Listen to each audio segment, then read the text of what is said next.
Ooh. Um, so thank you everyone for joining this evening for tonight's topic.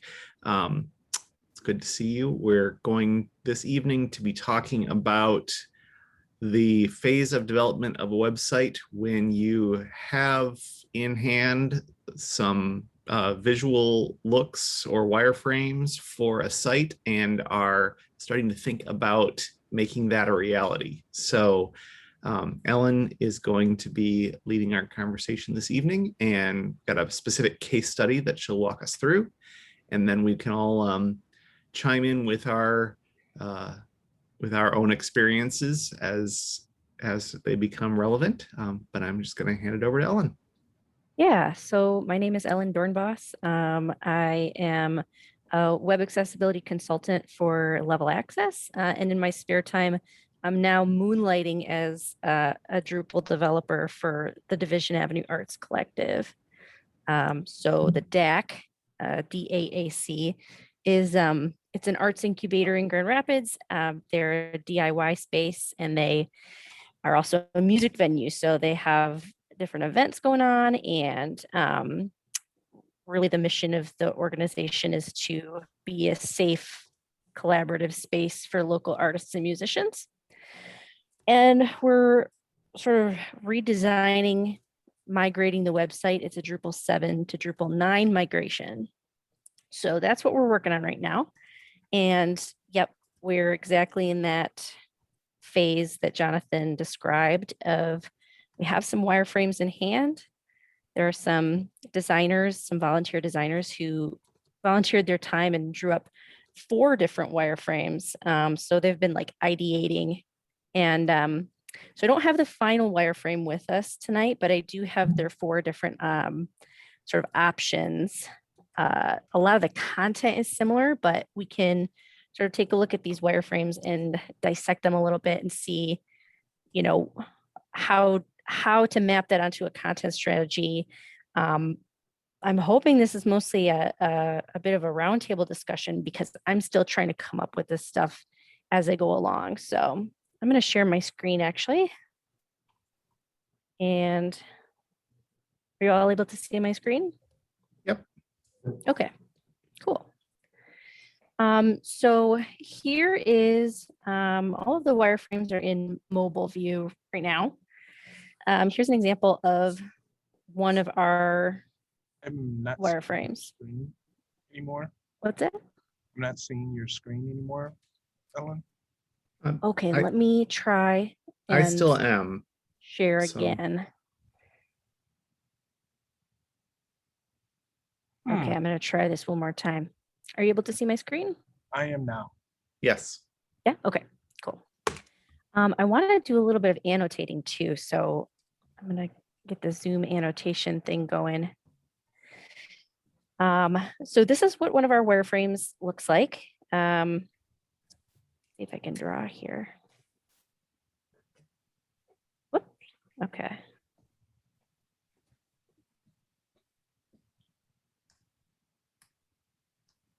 I'll do a nice bright pink.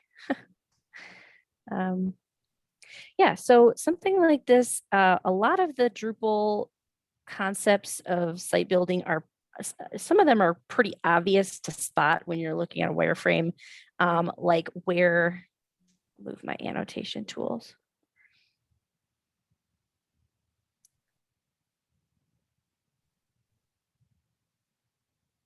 Okay, why is this not? Let me fumble with Zoom for a minute here. Okay, so obviously some parts of the site building setup are pretty easy to identify. So whatever links come out of this hamburger menu, it's going to be part of menu. Our footer menu down here, obviously this is going to be part of a Drupal menu. So something like this, connect with us, this will become, this will be housed in the menu system. These right now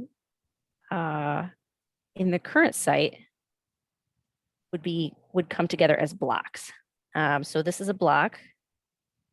Something like this would come from menus. The copyright probably could either be housed in its own block so that it's configurable, or if we know that it's going to never change, be just a footnote at the bottom, perhaps in a template somewhere, like a page template. So other parts of this are a little bit more subjective to creative interpretation. I think it's pretty straightforward, easy to identify. If you have a list of something like these upcoming events are their own content type. And so something like this would be, real easy to use a view for. So I would have a view, create a view for this, have the view, generate a block, and then put that on the page here. So one thing that I have been looking at is how to use Layout Builder to achieve some of this. And that's where content strategy kind of comes in. Landing pages, you can do paragraphs, you can do Layout Builder. So currently, to try and create some of these landing pages, we have Layout Builder here. And this was sort of a first attempt for me at getting familiar with Layout Builder and seeing, what features does it have? What does it offer me? So if I were to be creating that with Layout Builder, I would want to create different, different block types to support the content that I'm seeing, right? So go back. So custom block types, that would be where I would try and build out, the different layout patterns that I see, right? So something like this hero banner, creating a custom block type that is banner, right? And it could have a heading, it could have some links, like a call to action, an image field that could support like this background image. So here's my attempt to start to do that in Layout Builder. We've got a banner block, we've got a basic block, which comes with, I believe this is comes configured with the module. Something that I've called a call out. So small attention grabbing content and configuring some fields like I was describing there. So a heading, some heading text, an image, a link, and then starting to build out the content through Layout Builder. So the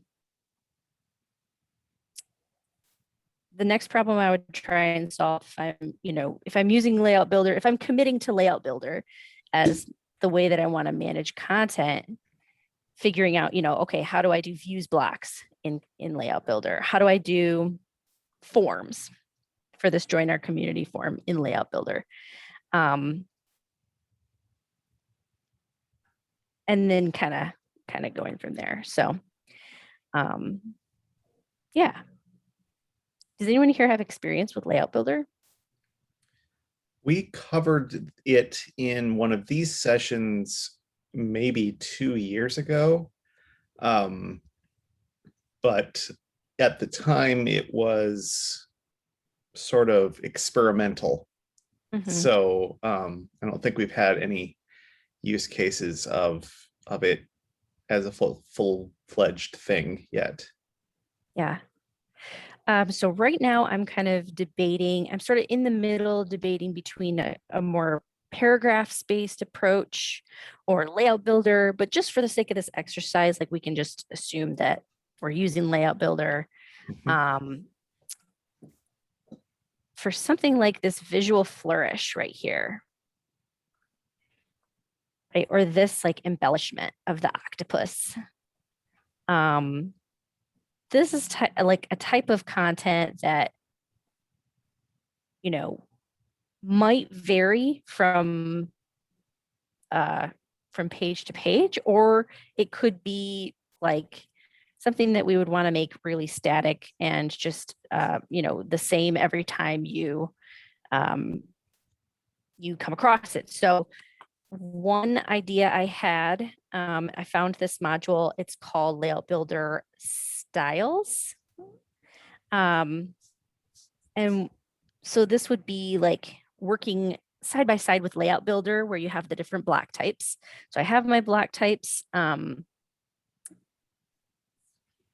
look at this, banner. Banner block type, for example. So it has some different fields like heading and subheading, an image for the background, and a link. If I wanted to have sort of a style embellishment, as a part of that, and sort of have the option, I'm going into Layout Builder now here, and I'm adding a section. We'll say it's one column. And this will be hero banner. With style, the Layout Builder Styles module allows me to do this style option where I just configured these options myself, because this is configurable. You can have as many here as you want.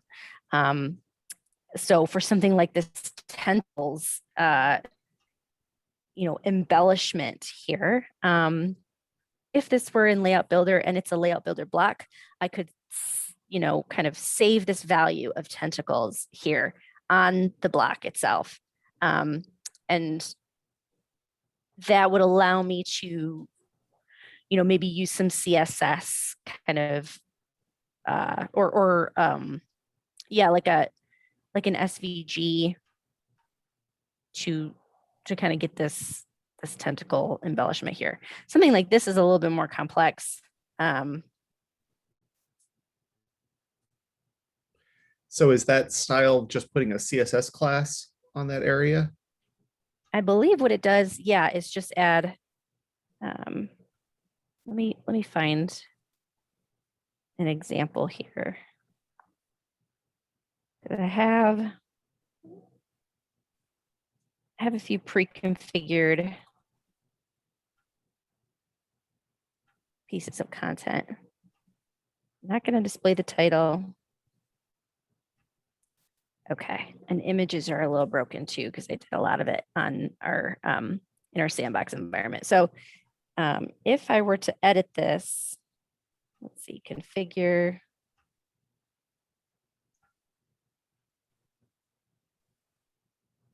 Now I'm actually not seeing that styles option. I wonder if it's on the section. Yes. Yeah. Okay. Yeah. So the style is applied to the section. That might be configurable here. So if I go to Layout Builder Styles,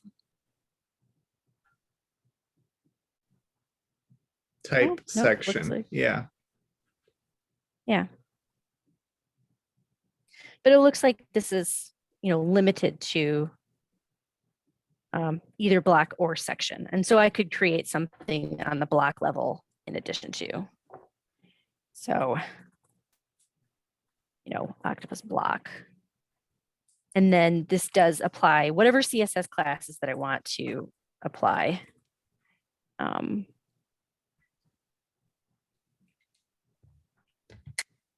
So that might be a good way to do some of this, like, decorative embellishment in a way that I could still have different types of hero banners, but not all of them have tentacles, right?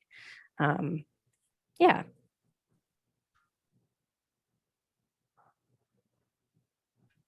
Hey, Ellen, I have a question.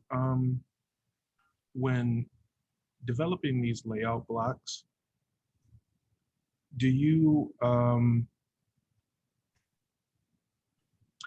think that, or are you under the impression that build out everything as an editable block first, and then once you have kind of sort of that page, um, pretty much, put together, then you decide whether what you can scale back on, so something that can be in a template, something that can be, that should be, managed by Drupal, or something that could just be a CSS class. And then once you figure out that section, then either hide or disable or remove those layout blocks to the make the page load faster, or there's less database calls, or less template work that you need to build out in order to use the modules that you're building, or the layout blocks that you're building. Yeah, so there's a couple of things in there that I want to unpack, and the first one is that there is a great potential to have a ton of different block types. Once you start building out those different block types, it is important to be intentional about, paring down the number that you need, really identifying like what's reusable. Jonathan, you had mentioned like war stories. I said like come prepared with war stories. I have some war stories of, projects in which this block layout block types library of different custom block types becomes just unmanageable. Like dozens and dozens of different template types, because you're building as you go along, maybe not with all that much thought, and then each new thing in the layout in the mockup gets its own new block type, right? Oh, we're just kind of putting one foot in front of the other, and then oh, here's something that's new, it gets a block type. Here's something that's different. If I pull up one of my other things here, oh, this looks a little new and different, it gets a block type, right? So that is kind of the challenge of looking through and trying to identify common patterns and different reusable types, and how many you can get away with. And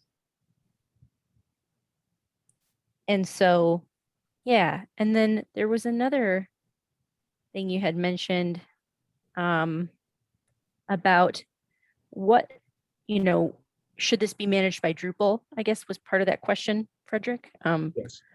Like, yeah. If I'm looking at this and let's say I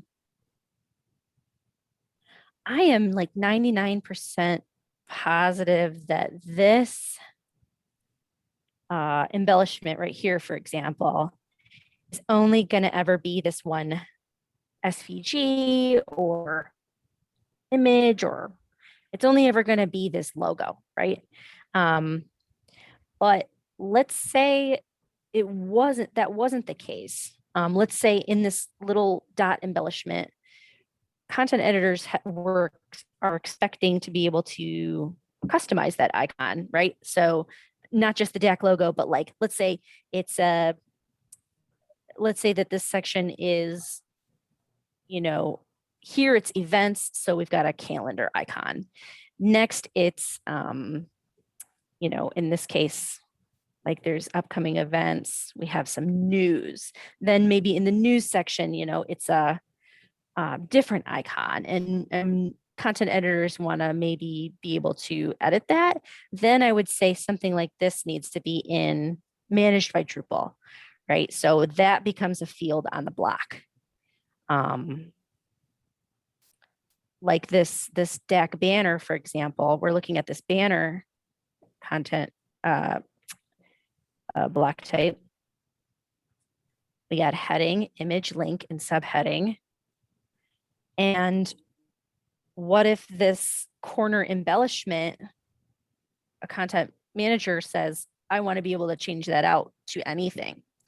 Then I would make it into a field. And then that becomes something that's managed by Drupal, and then content editors can configure it. If I know that want to ever change this from being tentacles, then, then that's something that could be in a template or, part of one of those CSS styles that's managed by the layout builder styles, if that makes any sense. So yeah, did that sort of answer your question? Yeah, the last part of that question was, once you've assembled a page, how do you review like what should be managed through Drupal, what should not be managed through Drupal, and managing those fields that you just created? Or maybe, later in your presentation, you'll answer that. So forgive me if I'm jumping ahead. Well, yeah, and this was definitely meant to be a discussion, so I don't have anything prepared. So you're not getting ahead. This is the good stuff. So Okay.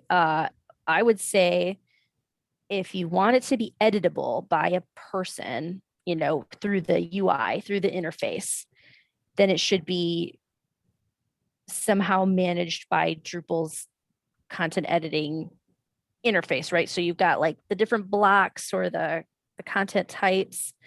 If it's static, and it will always be static, like these triangle embellishments. I don't foresee any person wanting to come in here and change those. That can be CSS, right? That can be part of a template that you write some CSS, and that's what the content will be. Something like this, like the DAC is back logo. If I knew that a content editor would never want to go in and change that, then I don't have to worry about fields here, fields on the block or fields on the content. I think it's a good rule of thumb that at the minimum, if it is text, it should be either editable content or administratively configurable content of some sort. Yeah, this one's a blurry one because it's an image of text. So yeah, so in that sense, actually, if I'm going through and I'm building this out, actually, I would want to make this area this right here. And then there's, of course, the practical matter that in the real world, we have limited time and limited budgets, and it's quicker to put things in templates. Right. Yeah. Well, thank you. Yeah, I'm fairly certain. Oh, sorry, go ahead. I said thank you very much for answering. Yeah, I think if I were presented with this, what we're looking at right now, this upcoming events, it strikes me that the words upcoming event, I would assume, without having talked to anyone, that this is going to be a pretty static feature, except for the specific items that are upcoming, and that probably the words upcoming events are going to be like the block title, and the DAC is back might just be CSS, or it might be an image that is part of the template, because it looks just like it doesn't look informational, it looks decorative. And I guess this is where discussions would come in. So Sure. when I'm looking at this, and you have to forgive me, I'm still a WordPress developer, so how I would look at building this out, upcoming events would be, it would have a static fallback and be dynamic. So if they wanted to change the name of it, cool. If they left it blank or they didn't change, it would default to upcoming events. DAC is back would be, it could be either turned on or turned off. And then if it was turned on, the fallback would be the DAC is back, and then you could replace that image. And then the actual list of events would be dynamic and just pulling in from another content or structure or something. So you wouldn't have to enter in all of those events in a, in multiple locations. So maybe you create something along the lines of there's an event module or an event content type. And then, part of your layout, you're saying, hey, grab me the first 5 or 6 events. And if there's no upcoming events within X amount of days, you're showing a placeholder text that can be edited.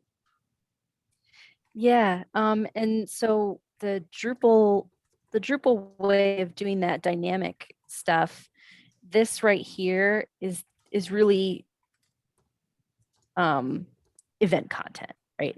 So this Okay. would be stored as events. Let me actually show that. Oops. Show that content type here. So really the main content types, we have articles, which is sort of a giant WYSIWYG with a bit of, tags on it for categorizing. But really the most important here is the events, and it has quite a bit to it, and it's going to have more too. But we have the artists who are involved, cover dates, artwork for the different flyers and stuff. So this gets kind of queried and spat back out as a view. That would become, so this text is dynamic, or it would be dynamic. But if I'm going to build this specifically with Layout Builder, this whole thing might be a Layout Builder block. Like a custom block type, where I have some views content and then a field for making this configurable, and then maybe a style, one of those Layout Builder styles to handle this magic. So do I want a logo bubble or don't I? I could have one of those styles to say logo bubble. And if that CSS class is there, then we display it. If it's not, we don't. That type of thing. So this one down at the bottom, the logo bubble action, is the least configurable, most static piece of this. It's my guess that this might be configurable, but this will definitely need to be dynamic in a way. And so getting this all into Layout Builder then, I would want to be able to reuse this for any different type of views content. I have an example here, another example here.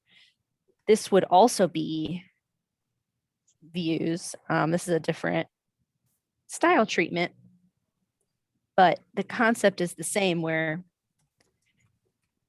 this entire thing would be a block type, I guess, a custom block type.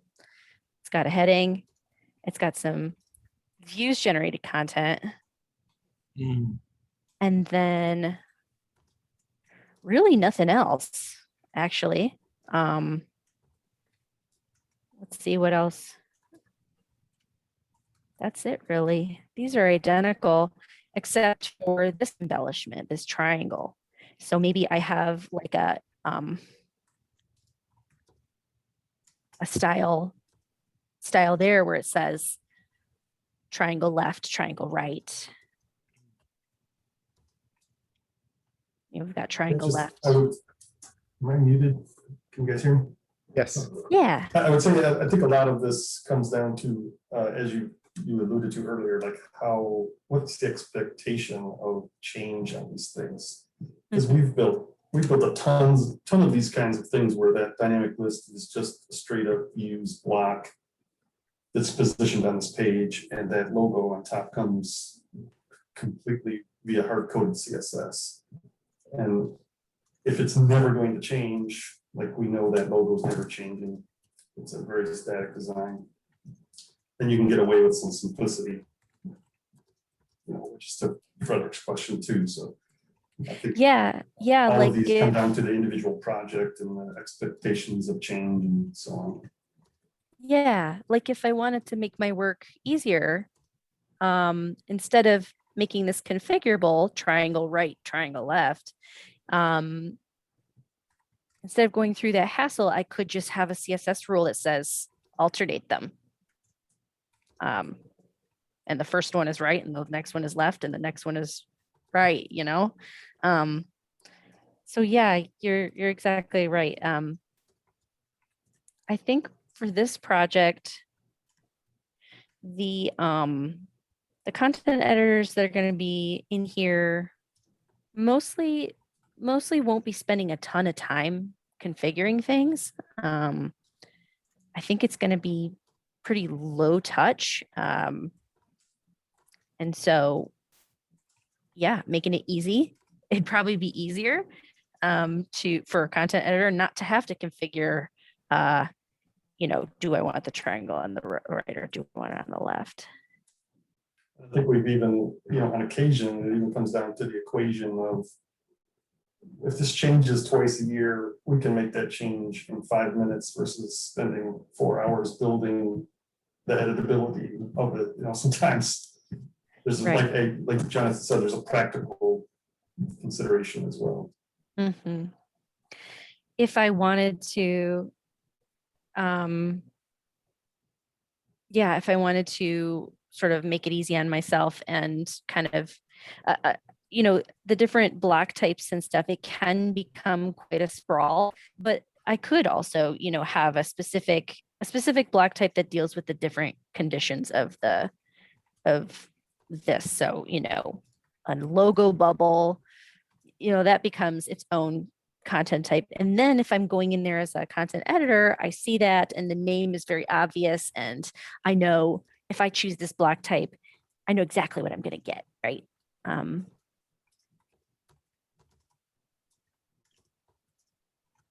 Yeah, so these are the two mockups that we've mostly been looking at. I'm going to pull up a couple more and just see if there's anything else interesting or noteworthy.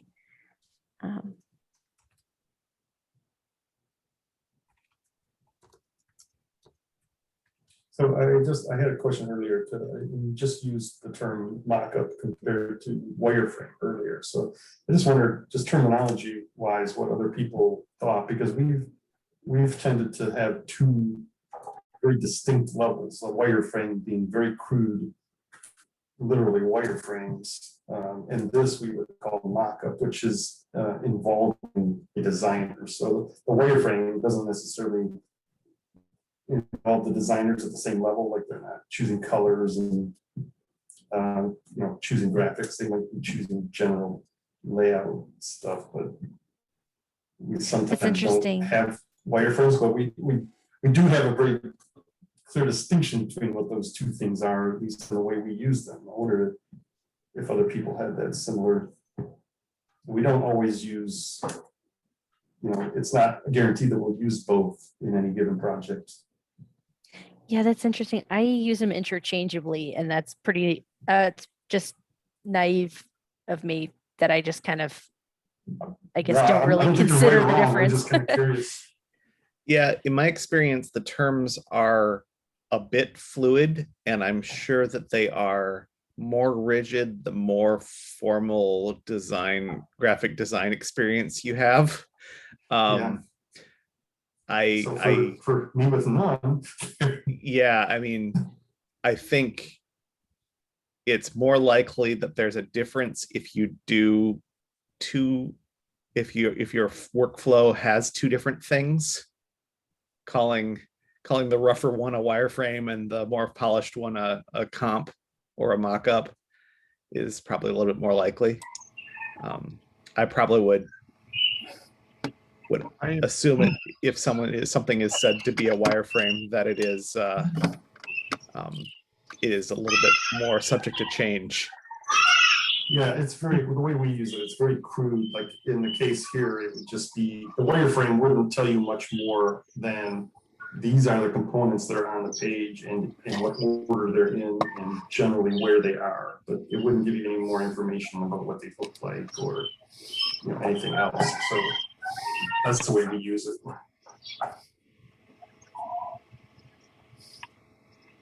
Oh, Victor's joined Yeah, I'll us. bet it probably depends too a lot on the organization that you're in and just kind of the parlance there. Yeah.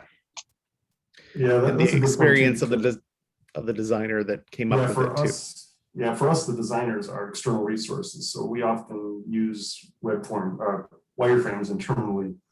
And then when we get to the point, kind of outsource it to the designer to do the expensive work that a designer can do that we can't. And So that's so a good point. wireframe is the more crude one? No, they're two different things. We kind of use wireframe more internally just as a crude Oh, way to communicate about what the general design is. Yeah, sometimes sometimes you'd see the word wireframe, and in this example, it would just be gray boxes with labels. Logo here, upcoming events here, call to action here. No designer very, very required, crude. but maybe some user experience Yes, right. input. But yeah, I don't think it's wrong to call something at this level a wireframe, but yeah, it is a bit of a fuzzy distinction. A question, Ellen, with your expertise in accessibility, when it comes to coding the layout blocks itself, so templates can render them, how do you do that, or is that off topic for what we're talking about today? so there's a lot involved, and I can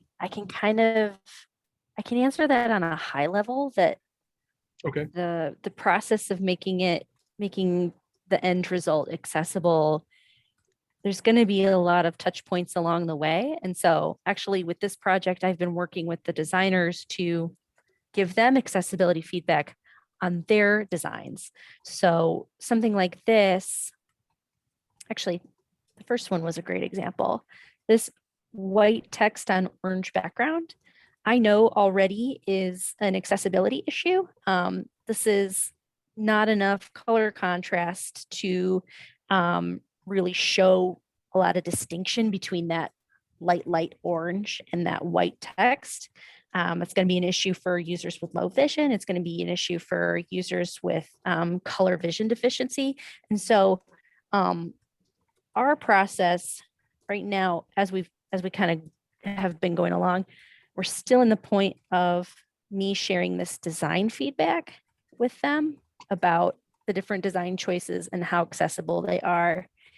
And then when we get to the coding, that's where I'm going to kind of have a more direct hand in building this. And so with Drupal, you have, I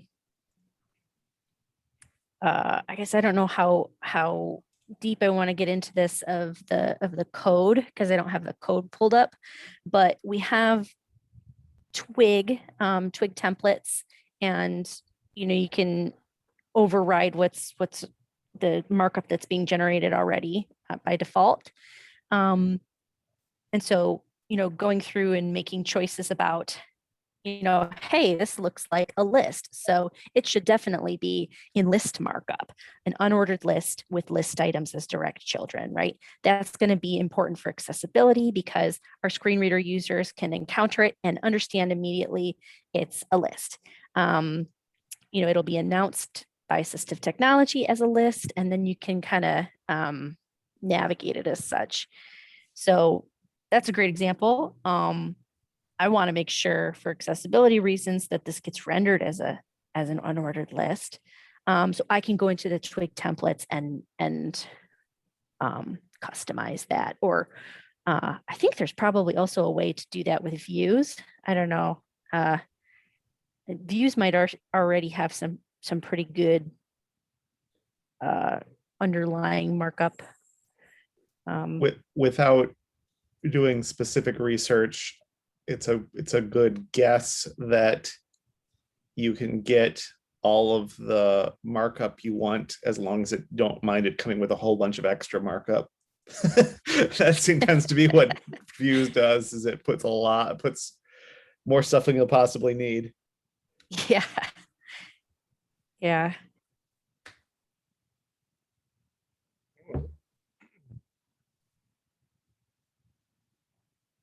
Thank you very much for that. Yeah. So- One. Go Oh, ahead. sorry. Go ahead. Oh, one thing that is really tricky to get right is heading hierarchy, because Views, I believe Views wants to make everything, all of its block titles a certain heading level, and it's very easy to have Drupal render the mark for you automatically and not necessarily scrutinize like, oh, what is this underneath? Is this an H2? Is this an H3? So that takes a little more investigation, right? Like, what exactly is the markup being generated by Views? Yeah, that is tough because it is so contextual. So you're building these reusable components in these blocks, and especially if you're using something like Layout Builder, that could be nested pretty deeply, or it could be right at the top level, and there's no way of knowing that when you're making the block. Right. I've actually seen, and that I did see an example of that, of a Layout Builder site with very serious block type sprawl.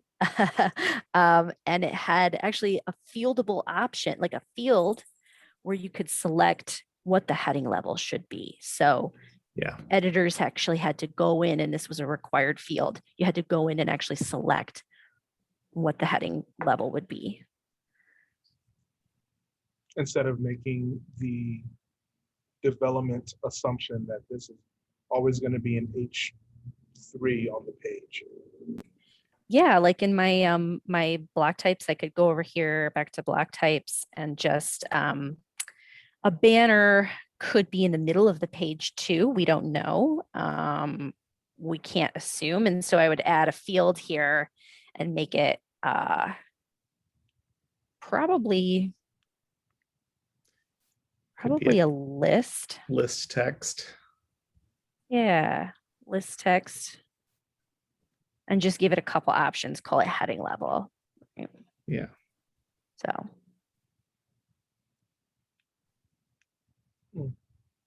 Interesting. Okay.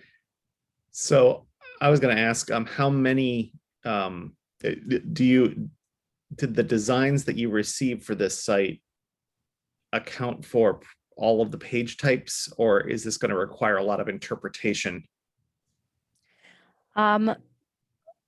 So this right now is just the home page, what we have, and the goal is to have 5 representative pages. So the home page, the events main page, main landing page, and a couple other ones that I had kind of flagged as like, oh, these are important.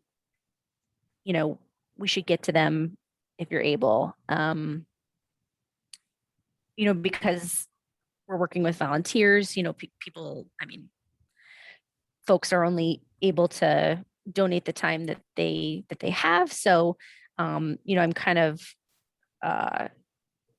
you know, as soon as it becomes not fun, I would not want to, as soon as it becomes work, right? Right. I say that, you know, as soon as it's not worth it to you as a volunteer, I want it to be fun. I want it to be engaging. And so if our volunteers have the time to do 3 of them and they're engaged and they're excited about it, I'm cool with that. If they are able to do the homepage and that's what they're able to get to, then that's what they're able to get to. That's kind of my philosophy on volunteer coding and volunteer development stuff. So as soon as it's not fun, you just it's okay. Like this should be should be enjoyable and this should be rewarding for you. And, you know, we'll take whatever volunteer efforts people are willing to donate. So yeah. One of the challenges I've encountered with one of these where we only would get a few is that because it sets the tone, starting with the homepage is very, very typical for a designer or to put together. And that's what the person who is building the site wants to see. But it is probably the least useful of all of the possible mock-ups because it's probably different than all the other pages. Yeah. Yeah, that's actually very insightful, because I actually think that one thing that gets really overlooked often is form designs, because there is so much interaction that happens with forms, and you need to know, like, what does it look like when it's focused? What does it look like when there's an error on the page? What does success look like when you submit it, right? So like something like this, you know, you have all these different, this is going to be the music booking form. And this is half the content of what it'll have when it's finished. But, you know, I mean, we have this widget here of the different bands that could be in a show when you want to book a show. And, you know, I mean, there's so much design potential here for how this could work and behave and look. And it's also a really, really tricky thing to get right for design for accessibility purposes too. So, you know, making sure you have labels and good instructive text and like indications of error, indications of, you know, what a form field is for, things like that. I was just going to add, and just what you said, Jonathan, is in addition, and what you're showing here is really, there's a lot of work that has to be done before you get the content that you're going to put on the homepage, and you've crossed a lot of questions as far as design before you get to the homepage, like this form as an example. Like, this is how you build the content that shows up in one of those lists on the homepage. So from a developer standpoint, it's backwards to start at the homepage in many, many ways, you know. But like you said, that's the design that everybody wants to start with. Well, something for like this, if I were coding it, you know, if a designer comes through and you know, has a design treatment for the different text fields and text areas, as a developer, I can apply that style treatment to literally every text box, every input of typed text on the entire website, right? So for me, as the developer, that makes my job really easy. This is actually a very boring page for me because I just see some text boxes and text areas. But there's a lot here that needs design attention, that, like, you know, what does help text look like? Are we using tooltips, like, you know, things like that. So in your situation you described, working with volunteer designers, like how do you get some focus on this without burning out a volunteer? I mean, we're just keeping it loose. Like I volunteer the time that I have in my spare time I mean, everybody's a little bit different, but for me, I get to it when I get to it, and we don't really have serious firm deadlines. This has been an ongoing project, and actually this website began in December of 2019. That's when this redesign project kind of kicked off. So yeah, it's sort of a slower process. You don't have the sprints of an agile workflow. You don't have, you know, large amounts of dedicated time. And so keeping that progress steady when you kind of only get to it a little bit. It's definitely a passion project, right? So I can't do that in, huge amounts of time sustained, right? It's the thing I tinker with when I have some spare time. And that's the expectation that I also have of any of the other volunteers working together with me. So there's not a rush on this or a deadline from the board of directors or, project owners. This is just because it's so volunteer based. You're not putting hard expectations on everyone. Right. And the DAC is unique because the DAC is also completely volunteer run. And so I don't believe there is a board of directors. There's a core committee of volunteers, and they meet weekly and sometimes every other week. And so there is not a very traditional nonprofit org structure. It's very flat. It's entirely volunteer based, and so that has taken the pressure off of, this project is moving at the pace that it's moving, and that's what it's going to move at, right? Like I don't have a board of directors to answer to, and so that makes it even more important that I kind of keep the ball rolling and kind of kick it along little by little when I'm able. Yeah. I know a lot of people, their creative process works really well with deadlines. And that's, yeah. I don't necessarily work that way in my spare time, but I know a lot of people do. That deadlines are very, very helpful Right. sometimes. So yeah, I think we're running toward the end here. So I'm going to I want to thank Ellen for presenting this today. It's awesome. I think there's a lot more to be said on this topic. So if you have more examples or questions, use the Meetup discussion and we'll keep the conversation going. And I think we'd all love to see this site again in X months, whenever it is that there's something, some progress has been made. I think we probably can talk more about it. So, Yeah, it'll be very exciting when it comes together. So thanks, everyone. Hey, thank you thanks so much. again, Alan. So. See ya.